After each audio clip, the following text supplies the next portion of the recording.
A gente continua por aqui, a gente ainda tem mais pauta, né? O programa está quase chegando no fim, né? A gente tem mais algumas pautas e eu queria, na verdade, colocar a questão uma questão que está sendo tão pesado, digamos, tão forte, né, quanto a questão de toda a denúncia do golpismo, que é a questão do governo Lula. O que o governo Lula vai fazer agora? O governo Lula está em crise, está com popularidade em baixa, está no momento em que houve troca no comando da Câmara e do Senado e há uma pressão dos aliados nesses últimos 2 anos de governo para uma reforma ministerial, e essa reforma ministerial até agora não saiu. O que a gente teve foi a saída do Paulo Pimenta da Secretaria de Comunicação Social da Presidência da República com a entrada do Sidônio, né?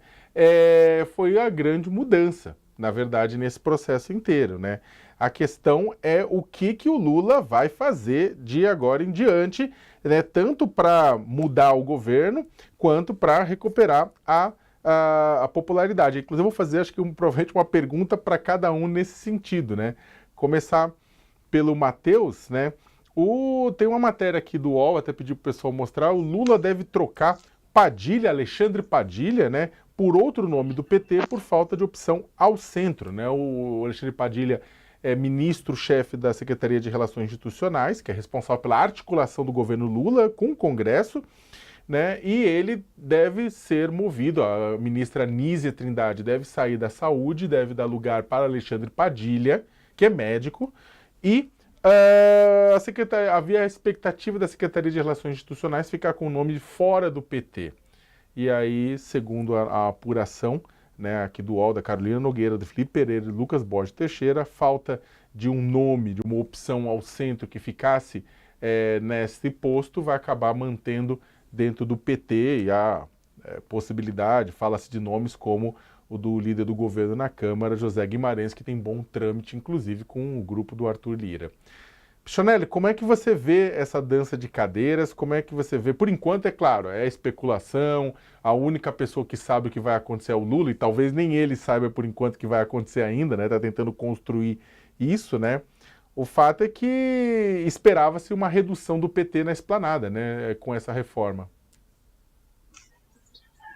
O Padilha ele é muito criticado pela questão da articulação política. Você conversar com qualquer pessoa do Centrão, qualquer deputado, ele vai falar assim, olha, o governo ele tem um problema de articulação. Vira e mexe, o papel dele ali é questionado, né? E aí o cargo dele é colocado também em xeque. Você teria um desgaste pela troca da Nízia, porque é um quadro técnico. O Padilha, como você mesmo lembrou, ele é médico por formação, mas ele tem uma atuação política ali, tanto que ele era das relações institucionais. Você mantém ele no governo com essa troca, você lima a Nízia, você perde um quadro técnico e abre espaço para alguém, se alguém for alguém de fora, provavelmente vai ter alguém centrão falando com o centrão ali o tempo todo. Muda um pouco o humor ali da relação do Congresso com o governo. O que tem um nó aqui, que pouca gente está lembrando, ontem o ministro Fernando Haddad falou ao ICL Notícias, né? E ele colocou na mesa, falou, olha, a gente não aprovou o orçamento ainda. Ele joga isso para o Congresso, falou assim, olha, a gente quer fazer um plano safra, a gente tem uma questão ali da inflação, tudo que está acontecendo, a gente quer expandir, fazer um plano safra robusto, quer colocar, incentivar que outros estados produtores, alguns grãos, você passe para outros estados, para você não ter tanta dependência, tanta vulnerabilidade na questão das mudanças climáticas. Em alguns estados choveu muito, em outros estados a seca foi um problema, enfim, você diversificar a produção. Você tem um plano ali, uma dobradinha ali no Ministério da Agricultura com a Fazenda. E esse plano não anda porque o Congresso está trancando o jogo. Botaram o orçamento, eles estão pensando no Carnaval. Essa piada de que as coisas no Brasil só funcionam depois do Carnaval, no Congresso, de fato, esse ano eles estão trancando o jogo. Tem uma pressão ali em cima da frente da agropecuária, por que eles estão trancando esse jogo? Tem um nó ali e esse nó passa pela articulação. Então, a gente precisa saber quando você desatar isso, o Padilha vai sair e vai resolver? Não sei, eu duvido.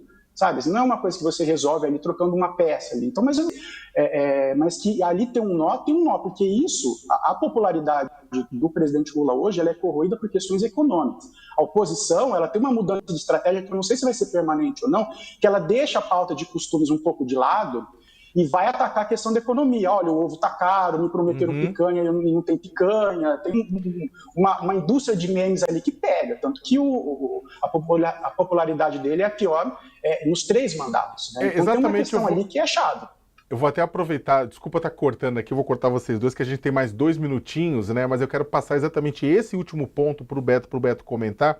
Mas era uma matéria, teve uma reportagem dos nossos colegas o Zé Roberto Toledo e Thaís Bilenque, né? Lula tem a popularidade pior do que Bolsonaro tinha com 26 meses de governo. Uma análise comparativa das pesquisas do IPEC, o antigo Ibope, e do Datafolha, revela que o presidente Lula atravessa o pior momento de popularidade, com índices inferiores aos de Bolsonaro no mesmo período. O atual presidente registra saldo negativo de 16 pontos, enquanto Bolsonaro, com 26 meses de mandato, tinha saldo negativo de 11 pontos. Como a gente tem gente que fala, Beto, tem gente que fala sobre PIX, tem gente que fala sobre o preço dos alimentos, né, a inflação dos alimentos, é claro, a economia cresce, mas o preço dos alimentos segue em alta. Como é que você avalia os caminhos que o presidente tem para sair disso?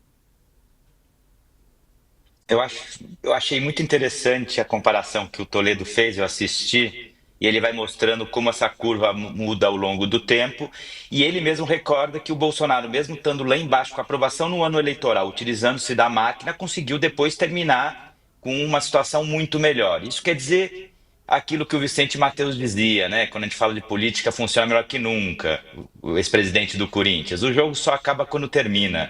Então, acho que tanto situação como oposição tem que ter muita cautela, porque ainda tem um tramo longo até as eleições.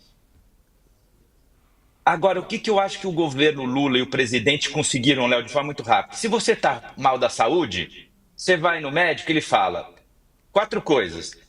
Melhora o sono, diminui o estresse, faz exercício e faz dieta. Esse diagnóstico o governo Lula entendeu. Precisa continuar o crescimento sem inflação de alimentos, com equilíbrio fiscal, precisa ajustar e melhorar a comunicação, precisa reorganizar a coordenação política e precisa começar a fazer as entregas nas políticas sociais. É o de sempre. O diagnóstico está claro.